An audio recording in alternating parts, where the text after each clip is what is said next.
Hey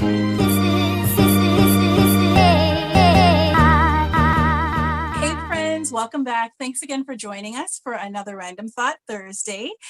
So I'm here again with Genevieve Allow from Corner Counselor, and we're doing a 4-week series on exit plan. So just as a recap, last week we talked about what exit plans are, what their importance is, whether you need one, and we determined that everybody needs an exit plan. Everybody has experience executing exit plans.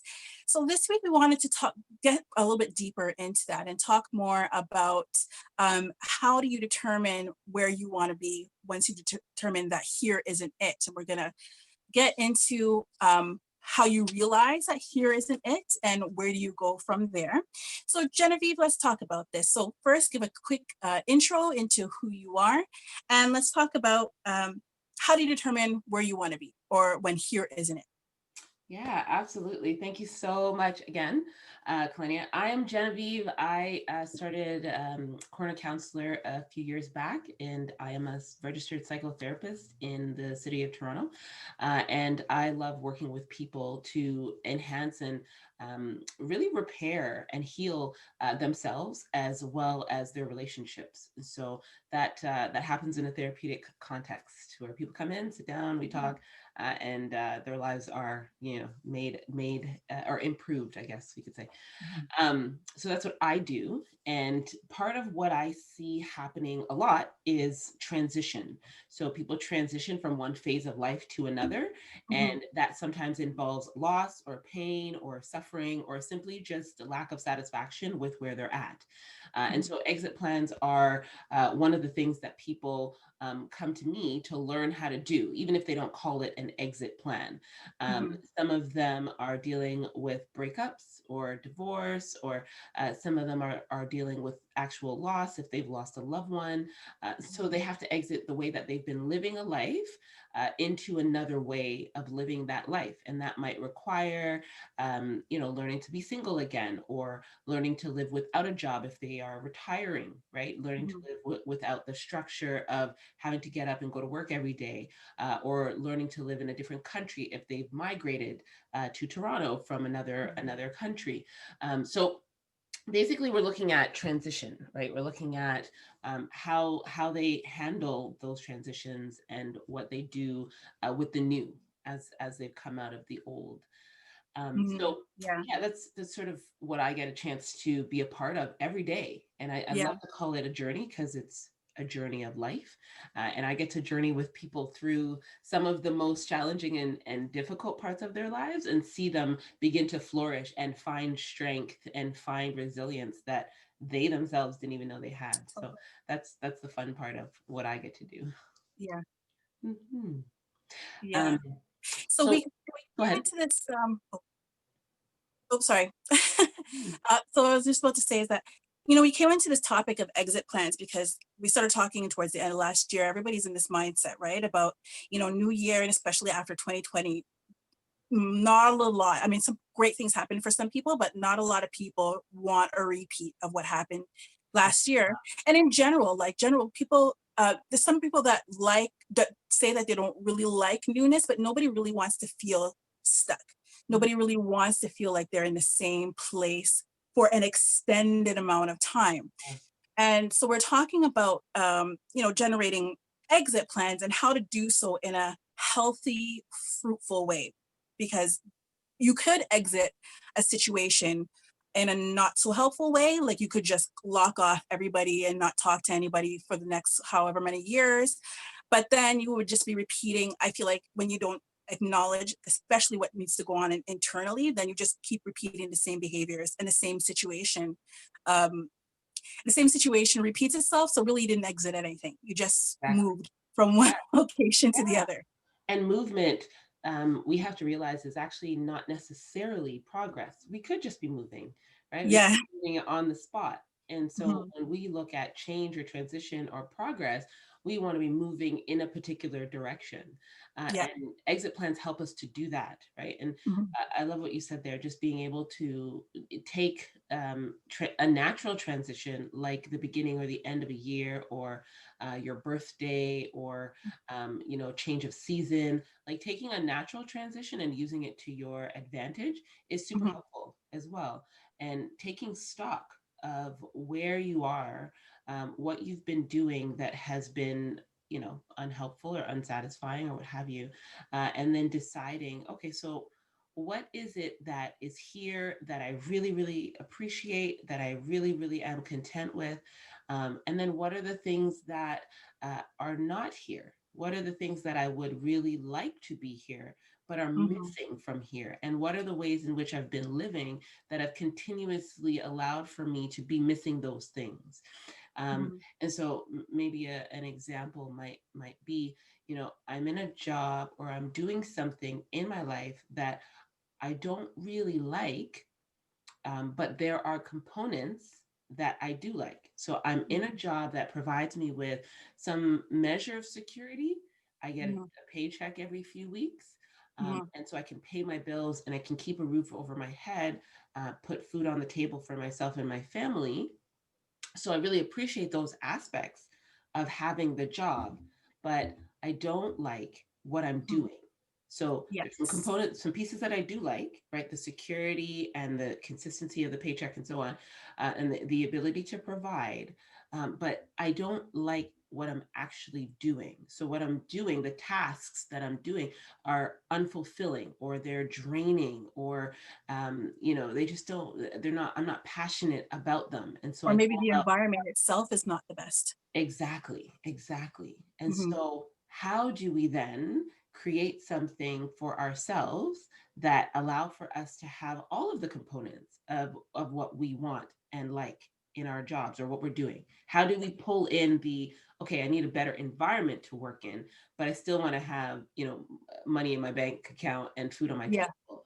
Mhm, Um, mhm, mhm. how do we do something or move into doing something that we really like and that really fuels us or that we're passionate about, but still maintain, the food on the table part, or what have Mhm. you. And so taking stock of where we're at and really identifying what it is that we do like and what we don't like, Yeah. about where we're at is part of that process. And I'm thinking also, another important part is for you to determine where your bottom is.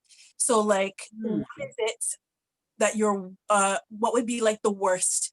Like, I'm just not dealing with this situation anymore. Even if especially going with that analogy of being in a work space where, it provides you with the things that you do want, financial security, it provides you with benefits, paid vacation, whatever the case may be. So you get to travel for to or take a break paid.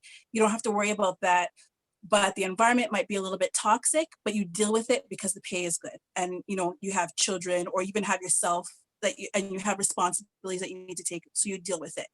I mean, okay, maybe the environment's not that fantastic. I mean, the environment's okay, but it's not fueling you anymore. Like you get up in the morning, like, if I could blink and have it be 4 p.m.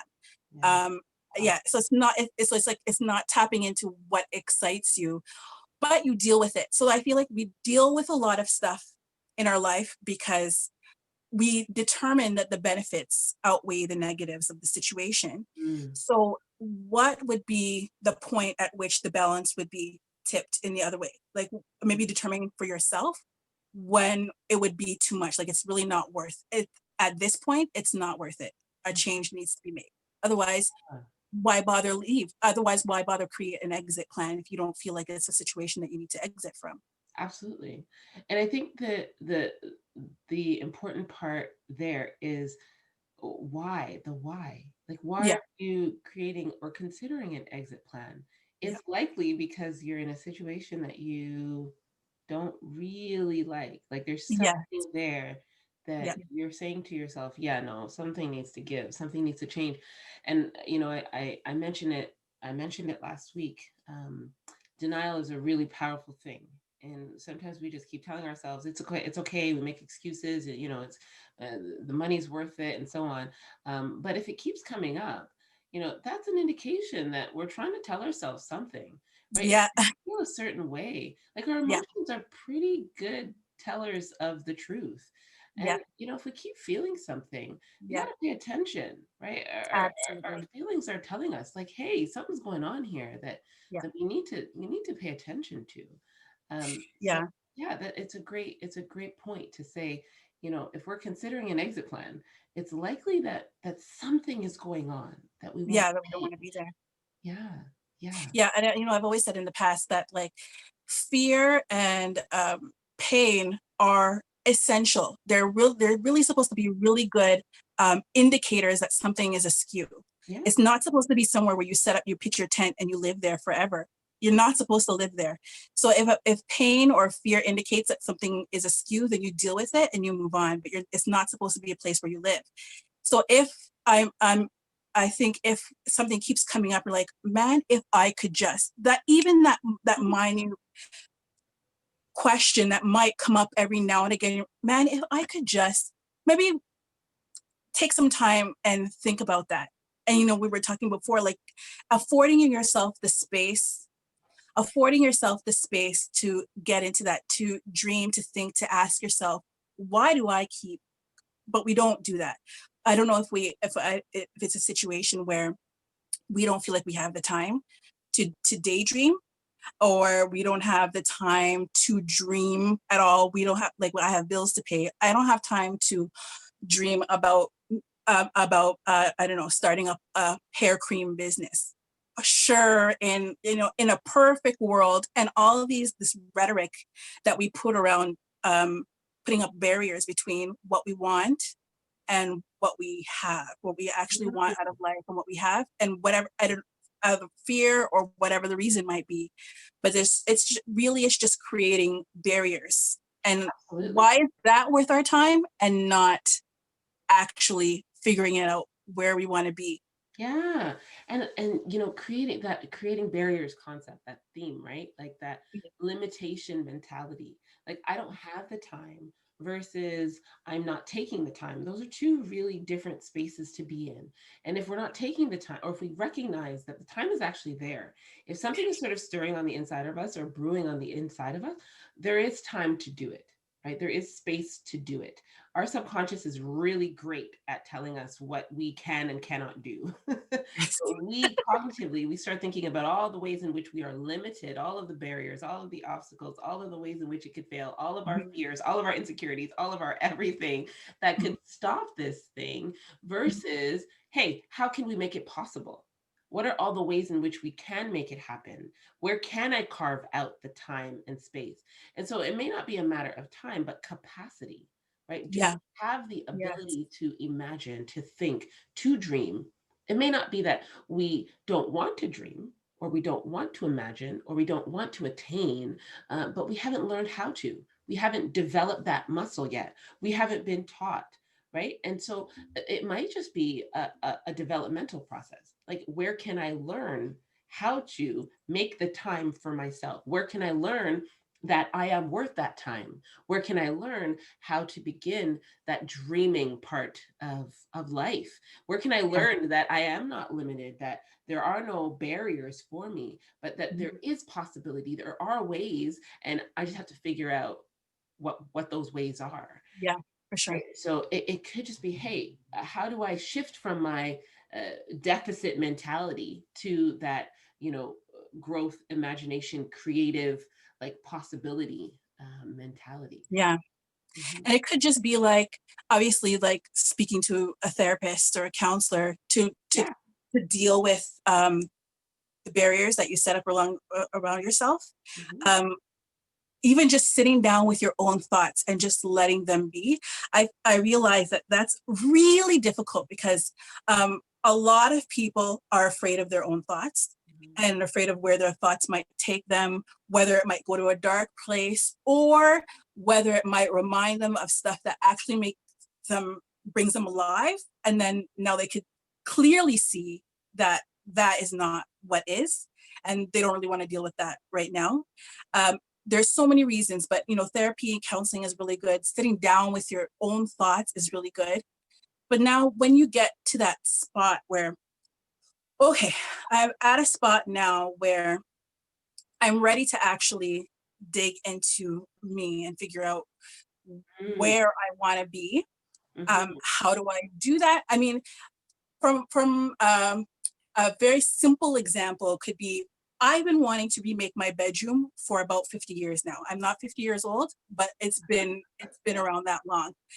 And I'm forever on like Pinterest, or I'm on various home decor sites trying to find, and it's a little bit of information overload because like I don't know what is really my style, what's really not my style.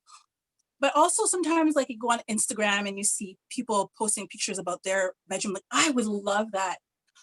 Man, but that would be so expensive. I bet so and so has such a great paying job that she's able to afford all the stuff. I don't have that kind of money now, so I'm just going to stay with what I have.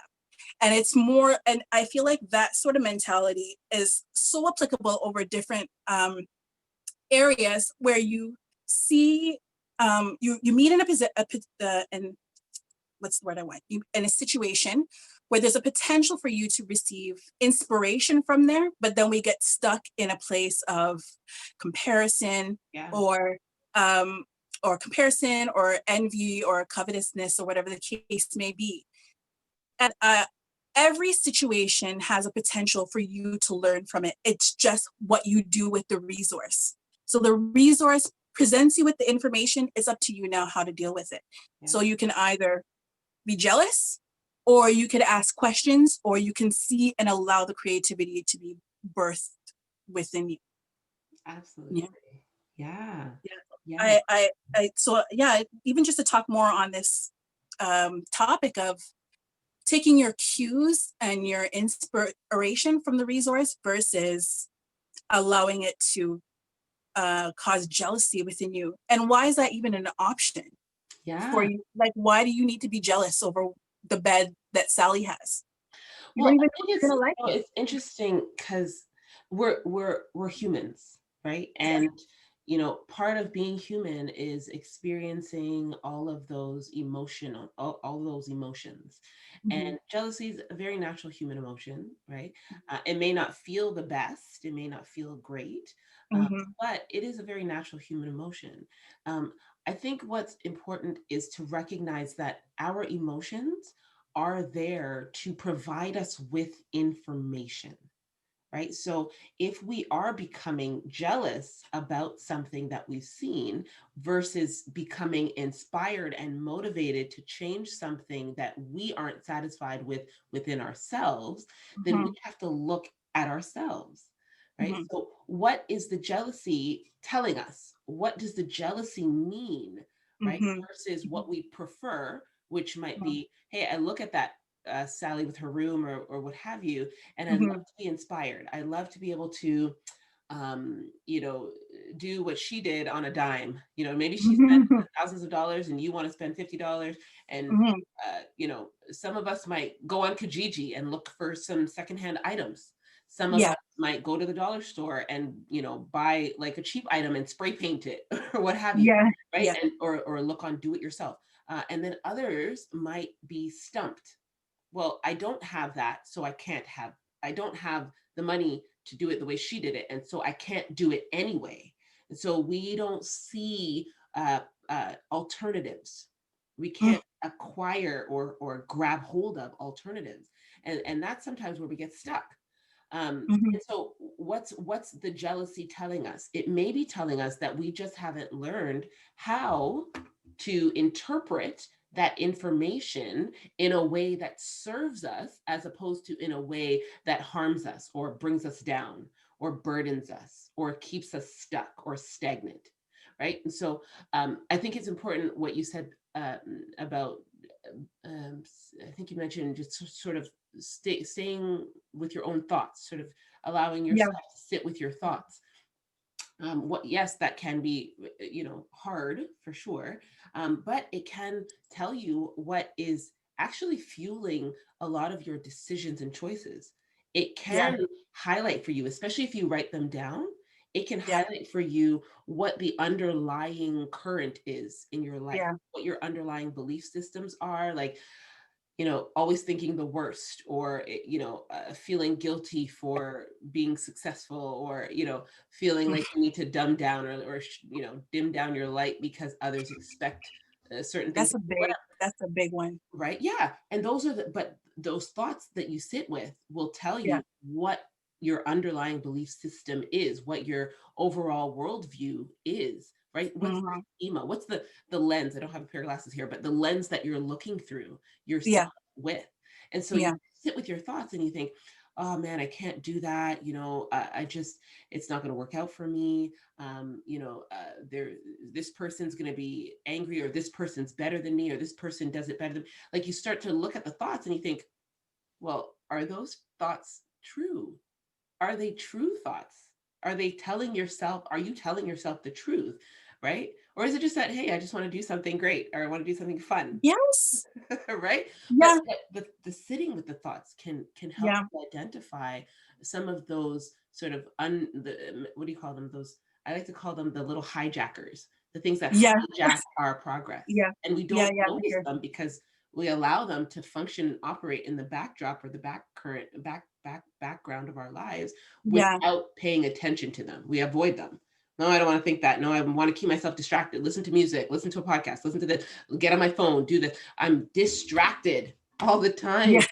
And I Yeah. don't take the time to pay attention to what's actually fueling my decisions. Sorry, that was the timer. It's okay. I Are we apologize. out of time? Are we out of time? That's That went by so quickly. okay. I know. I I I don't even understand how that is, because I swear there was like 4 more minutes. Anyhow, we'll keep going, and I'll just edit it as necessary. Okay. There's something that you said that stuck out for me, and I had to make notes on it. Is when you were comparing like the maybe take and being inspired by what Sally's doing with her bedroom and doing it on a $50 instead of the 500 that she spent, versus you looking at what she spent and be like, well, I can't do that, so I'm just going to do nothing. And I think what really spoke to me in that was uh, what somebody else has isn't necessarily what did I write? What somebody has, the way they have it is not necessarily for you. So maybe you can have Sally wants a new bedroom. Sally got a new bedroom. It might be your time to get a new bedroom too. So in the grand scheme of things, the both of you get a brand new bedroom, but your bedroom is not going to look the same as Sally's, because you are not Sally, and your tastes aren't necessarily the same. Your desires aren't the way that you use your spaces aren't necessarily the same, right? So like your bedrooms aren't going to look the same. Your needs, what you need out of the space, aren't going to look the same. So at least for that. And also, why so this idea of having to replicate somebody else's life in your own life really just doesn't even make sense. No, And it's sets yourself up for disappointment, because you are not that person. And I don't feel like that was God's design anyway. We were not never supposed to be like, whatever Jen's doing, I need to do for my life. Like, we were not supposed to be the benchmark for each other. We're supposed to be able to encourage and inspire each other to live our lives the way that we are meant to live it. If I was supposed to be Sally, I would be Sally. So having my space look exactly like hers doesn't make sense. And how I do it also um, is irrelevant. It's not so much that it's doesn't make sense, but how I execute, how much money I spend, the sources that I use, it really is irrelevant to the grand scheme of things.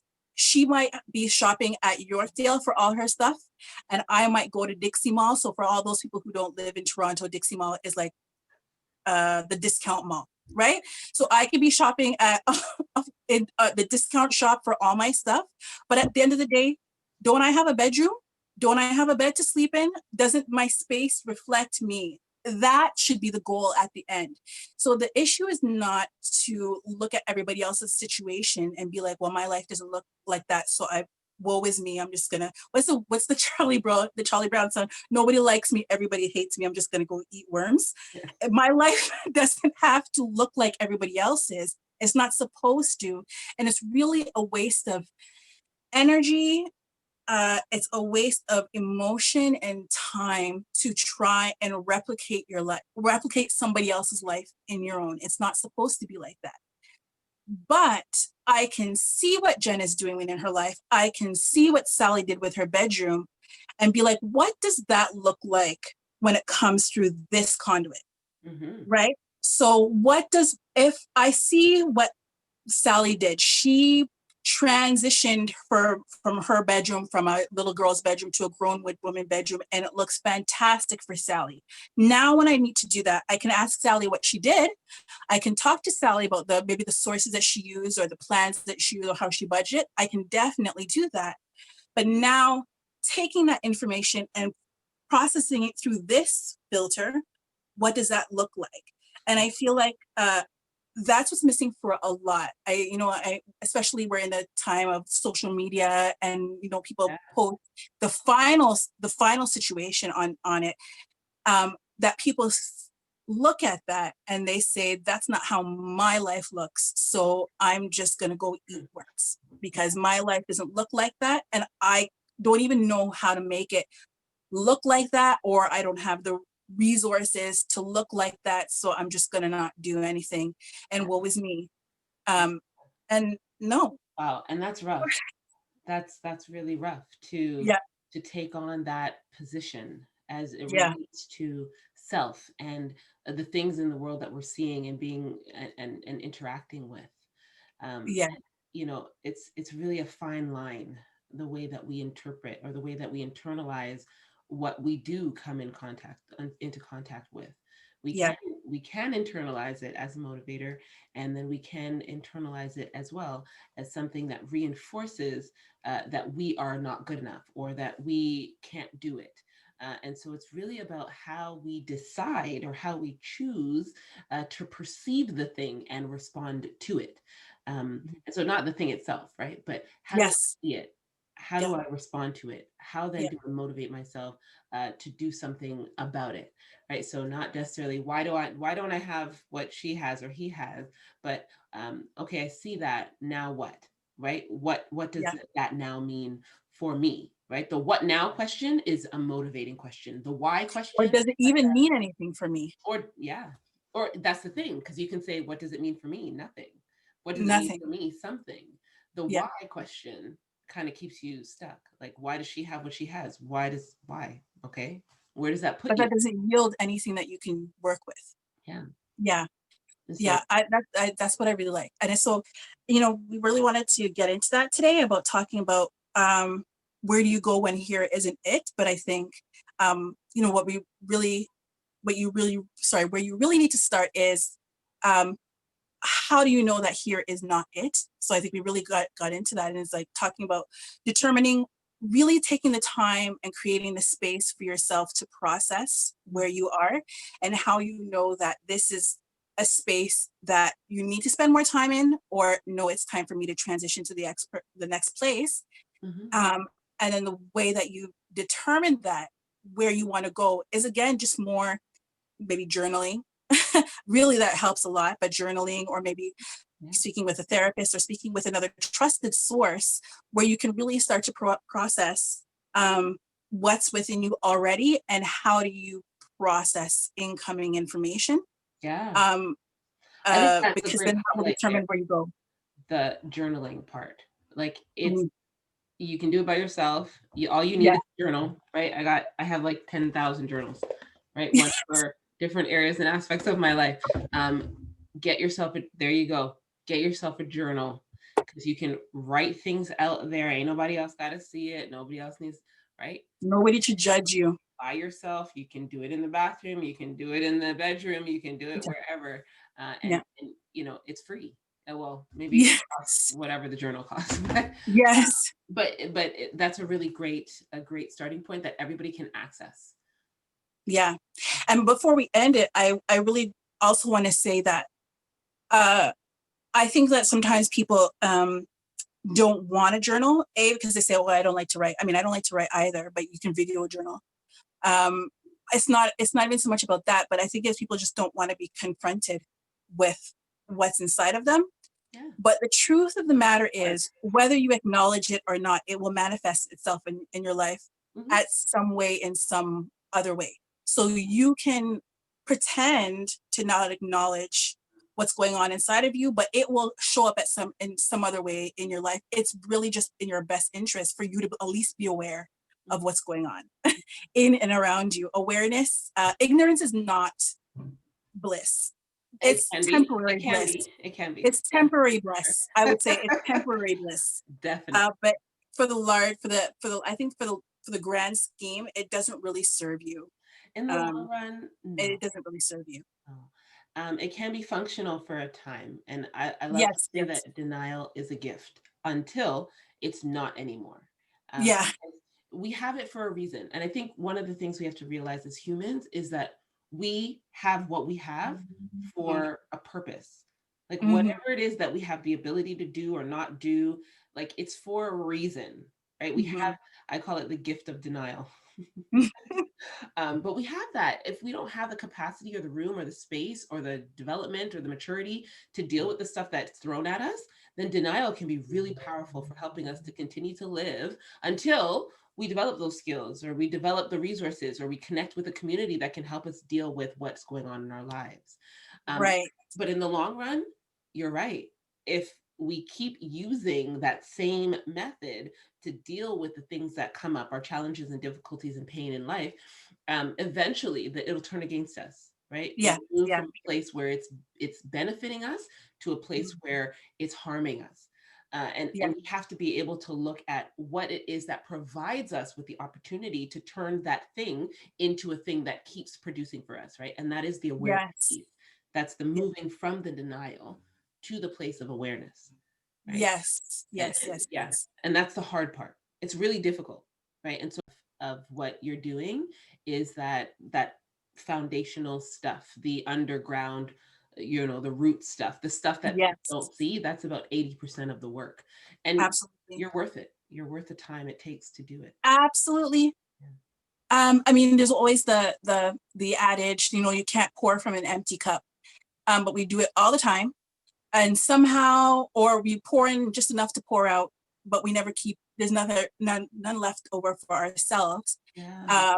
But I mean, that only lasts for a certain time until we get burnout or we have a breakdown or whatever the case may be. Um, but usually it comes to a head at some point. Yeah. So really, you don't have the time to not take the time for yourself. Like you, I don't know if that makes any sense, It but does. it's imperative that you take the time for yourself. You can't give what you don't have.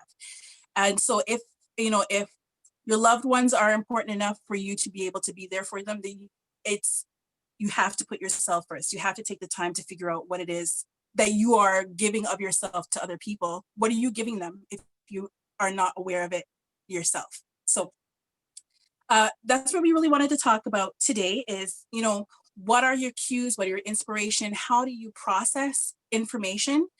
And having that certain level of self-awareness will really help you determine where you are and where you want to go. We're going to come back to you next week, next Thursday. And we're going to talk about more in really setting up an exit plan. So really, we've talked about it a lot today, and it starts with a level of self-awareness and introspective work. Okay, now how do you actually walk across the bridge to get to the destination? So that's what we're going to get into next week.